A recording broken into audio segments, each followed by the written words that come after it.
Sometimes things are rotten, and you just don't know why. Today I'm giving you guys 10 movies I think should be fresh on Rotten Tomatoes. What is up, Flick fans? Welcome back to my channel. Like I said, today we are taking a look at Rotten Tomatoes and finding those films that just couldn't manage to get a 60% or higher, meaning that they're rotten. Now, just because a movie's rotten doesn't mean we can't love that film. There are so many movies that are rotten that I either really like or love. Today, I'm choosing 10. I have plenty more, so if you guys would like to see another video, 10 more movies, then let me know. But seriously, this was fun. I'd love to make more, and I'd love to do the opposite. 10 films I feel as if they should be rotten on Rotten Tomatoes. So if you find a movie you like on this list, smash that thumbs up button, and I need your lists down below. Or at least, what is a movie that has a rotten score that you hold in high regard, or at least like? Let's get into it. No honorable mentions on this list. We're going to start with our first film. That is The Accountant, directed by Gavin O'Connor. And if we take a look, a 52% on the tomato meter. Now, Austin, does that mean the average score is a 5.2? Not necessarily. And plenty of people still don't know this. I didn't know it for the longest time growing up. Rotten Tomatoes is actually a review aggregate, meaning 52% of critics gave it a 6 or higher, not 5.2 out of 10 being the average score. If we look, the average score is actually a 5.67 out of 10. So you're most of the time going to find a different score. But even that, even seeing that average rating, I'm just like, I disagree. I thought The Accountant was a super fun, well-directed movie by Gavin O'Connor. I thought Ben Affleck gave a great performance. The entire premise was fresh. You have this brilliant individual who is an accountant on the outside, but secretly a guy who can pretty much take on anyone. And when I see these conversations like, oh, Jason Bourne, John Wick, I'm like, y'all got to throw The Accountant in there too, because Ben Affleck is pretty believable in this film. I even like the chemistry between he and Anna Kendrick. This was one of my huge, just underrated movies of that year. I think Gavin O'Connor is a competent and really a great director, and it's a very distinct style for sure, but you get that twist in the third act, setting up possibly another movie, the resolve between the characters, and some fun action scenes. I enjoyed The Accountant. I know everyone did not, but 52% for me is too low. Next film we're talking about, Adam Sandler, The Waterboy. Now, in Adam Sandler's prime, there are a couple of movies that were rotten on Rotten Tomatoes that I'd like to talk about, but for this video, we're going to focus on The Waterboy. You see that score? 35%. Now, only 75 critics reviewed it, whereas some of these other films, you have 250, 300 critics, right? But 35%, come on guys, let's check out this average score here, and we still have a 4.6 out of 10. I disagree with this rating. I'm much more on the audience's side here. I feel as if this should have a fresh score on Rotten Tomatoes, not just because it's like the perfect 6 out of 10 movie for critics, so I feel as if most critics would just be like, oh, it's fun, it's got some entertainment to it. But I genuinely believe this film holds so many laughs, especially for its time, that it makes up for the fact that it is somewhat of a sloppy movie. So I understand to a degree why a critic wouldn't like a movie like The Waterboy, but to me, a comedy just, it's all about how it makes you feel. It's all about, does it make you laugh or not? And if I'm laughing, I tend to overlook some of these other issues. Now, if you hate The Waterboy, that's fine, but I am definitely on the audience's side here, and I think this should have at least a 60% on Rotten Tomatoes. Such a funny film. Bobby Boucher, and all of these funny characters. The cast is actually really good. It's Adam Sandler with most of his crew, like a Rob Schneider, but there is this sports/football element to it that allows you to root for this team and these characters and get hyped up when they go up on the leaderboard. I mean, it's pure entertainment, and it is pure 90s, and that's kind of why I like it. It's somewhat of a throwback. Speaking of funny films. Now, this is one I feel like I could make an impact on if I do a review for this and add it on, because only 40 critics of 57% were almost there, and an average score. Now, here's what I find funny. The average rating is actually a 6.39 out of 10, meaning the average score is fresh. But on the tomato meter, it's rotten. But you see that audience score. You see that a lot of people are fans of Spaceballs. I think it is the ultimate spoof, the ultimate satirical take on Star Wars. Obviously, you have what Family Guy did, and that was awesome. But this was the OG. This was first. And Mel Brooks killed this movie. But the cast in itself is great. John Candy, Rick Moranis. I mean, everyone is firing on all cylinders here, and the takes on each character. Your Han Solo, your Princess Leia, your Luke Skywalker, your John Candy playing Chewbacca, Yogurt. Come on, the Schwartz guys. If you've never seen Spaceballs, it is very much an 80s film. It has those 80s tropes, but it's also just hilarious. And again, if comedy's got you laughing, then it's worth it at the end of the day. And I think this one's worth it. Spaceballs, 57%. It's so close. I'll just go ahead and tell you, this list is mostly comedies. I do have a couple of action movies towards the end that I think you're going to appreciate, but another one is comedy. And I think a lot of this has to do with honestly, the fact that it's so subjective.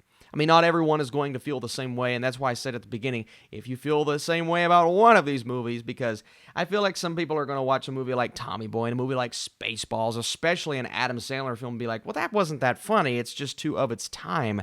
But I feel like these capture the time period so well, and Tommy Boy is the ultimate Chris Farley, David Spade experience. The balance, the back and forth, and it's all about the dialogue. It's all about the relationship between the two. It's hilarious. And I understand if you watch this and you think it feels like an SNL sketch, just kind of dragged out, but the ad-lib within the majority of the scenes between these two is hilarious. And there's so many just grand and great one-liners in Tommy Boy. I think this is a comedy classic. I really do. It's hilarious.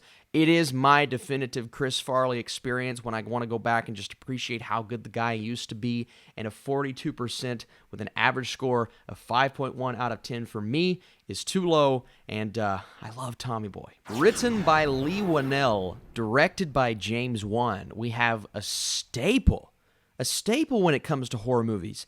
Yet somehow Saw is at a 49% on Rotten Tomatoes. And I get it. It's grotesque. It's gruesome. It's not pleasant. It's not a pleasant watch. But it's not supposed to be necessarily. It is such a clever film. And it started this massive, all-encompassing franchise. A franchise that I don't love all of the films from. But this first movie, I mean, the one that started it all, is, in my book, a really good to great horror film. Let's check out what the average score is, and it's still a 5.53. You look at the difference between the audience score and what's actually on the tomato meter. I feel as if this is one of those films that came out, and at first everybody's like, I don't know, and now it's everywhere. And a lot of people have come around on it. But from the first time I saw, I thoroughly enjoyed myself. Horror films that have a rotten score on Rotten Tomatoes that deserve a fresh, I think this one maybe tops that list. Okay, so here's one I get a little bit confused by when I see it. So Tommy Boy had 250,000 audience reviews. The Water Boy had 910,000. Ace Ventura, 33 million audience reviews, user ratings. I don't know if that number is right, because that is a significantly larger amount than all of the other movies that we're talking about. 33 million. I don't know if I believe that, but it's slightly negative, so I get it. Listen, Ace Ventura is not going to be for everyone. Jim Carrey is ridiculous in this movie, and I even, to a degree, understand the 48%, the 4.5, but to me, Ace Ventura is a comedy classic. Ace Ventura encapsulates what Jim Carrey was doing. It's all about him. It's all about this pet detective causing chaos everywhere he goes, and it's ridiculous. Alrighty then. Everything he does is over the top. It is just so in my opinion, hilarious. I'm laughing every time I watch this movie. Not all 33 million people were like, so I don't know what's going on there, but I feel as if a 48% on the tomato meter is a bit too low. I would even be happy with something like a 60 because, again, this is the one comedy I look at and I say, okay, if anything is not for everyone, it's definitely Ace Ventura. This has been a comedy-heavy list, but come on, guys.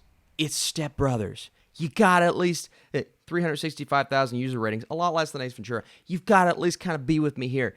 Step Brothers is hilarious. It may take you a bit to warm up, but I know multiple cases of people who have watched this movie, not loved it, then they keep watching it, and they fall in love with it, and that's what a good comedy does, right? But I'm almost the same way. The first time I watched Step Brothers, I'm like, yeah, it's funny, but it's no Talladega Nights. It's no Anchorman, and I still wouldn't put it above Anchorman, but it grows. It grows like a parasite, and it just keeps digging its claws into you, and all of these moments stick out so well. It's immature. It's ridiculous. It's all about two guys who become stepbrothers, and they won't grow up. They will never grow up, but the comedy that comes from that, and it really is, it's Will Ferrell and John C. Reilly. That's what makes this movie work.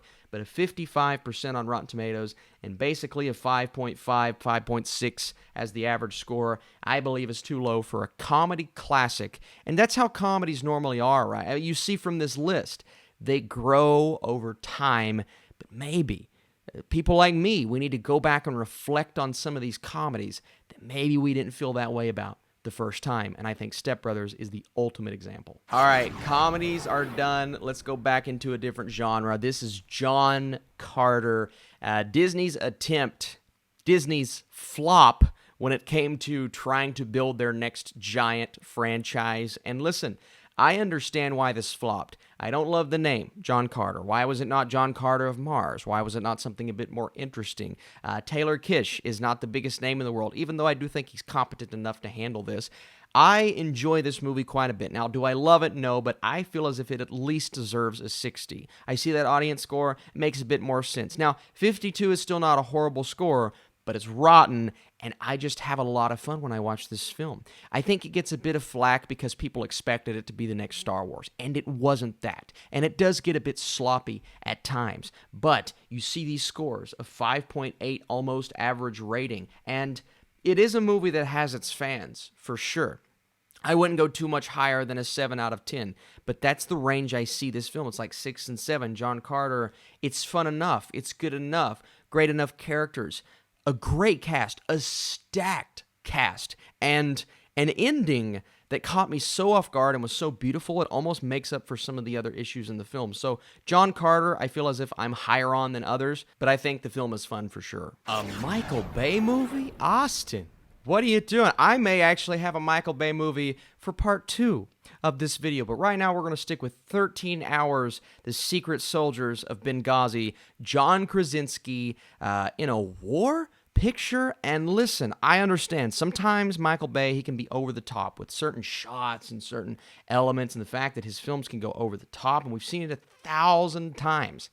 But I like this movie as a war picture, and the fact that it does a lot right, and it gets that tone that it nails consistently all the way through, and it never lets it go. And I think this is a really good movie. I think this is an underrated movie because you associate it with the director of Michael Bay, and he's done great things before. He did The Rock. I mean, I don't want to spoil my other choice, but 13 Hours, I feel like it's a competent, entertaining, well shot for the most part, well made, a bit over the top at times, war movie with a great cast and some good direction. 51% on Rotten Tomatoes, 5.5 average score. I understand to a degree, but I love this movie. Well, if you've made it this far, we have a DC film. It's probably the DC film you all expect. A 56 on Rotten Tomatoes. Broke my heart when this movie came out because in 2013, I was so much more like Rotten Tomatoes scores, critic scores, that's all that matters. If they feel differently than me, then, I'm sitting here. But that's not the case, right? If you love a movie, you love a movie. We look at a site like Rotten Tomatoes and we see, how are other people feeling? What's kind of the consensus of the genre and all that stuff? And it's a great site for that. But that doesn't determine how I feel about a movie. I'm much more inclined to agree with the audience score here, 75%. We look at that average score, and it is a 6.2, so it is a pretty reasonable average score. But I think Man of Steel is a great movie. I love this movie. I really do. I think it is the perfect Superman for today's age. Now, did they take it and do justice to it in maybe the next couple of movies, especially Justice League? Not necessarily.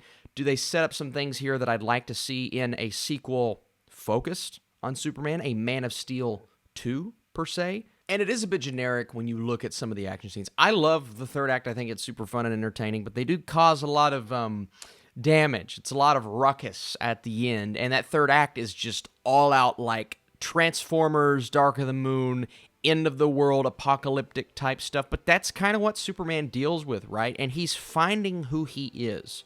He is not yet the Superman that we know in the comics because he's still discovering himself. So many things to talk about with this film. It is rotten on Rotten Tomatoes. I believe it should be fresh on Rotten Tomatoes.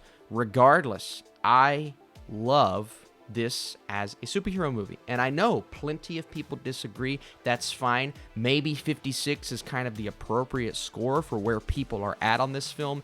But for me, I would definitely give it a fresh rating. So that's it, guys. That's 10 movies. I have so many more that I'm looking at on this list that I'd love to talk about. If you hit that thumbs up button, tells me you'd like to see more. If you're commenting down below and you say, hey, Austin, let's do part 2 of this list, I'll do it for sure. And I'll do the opposite. Some fresh movies that maybe I'm not the biggest fan of. That list is going to be much more divisive, in my opinion, because there are some films on there that a lot of people are going to disagree with. But you know what? That's part of the fun of critiquing movies and talking about films and filmmaking. You guys are the best. Stay tuned. More stuff to come on this channel. Another live stream later on this week, and plenty of fun reviews. I'll see you all soon.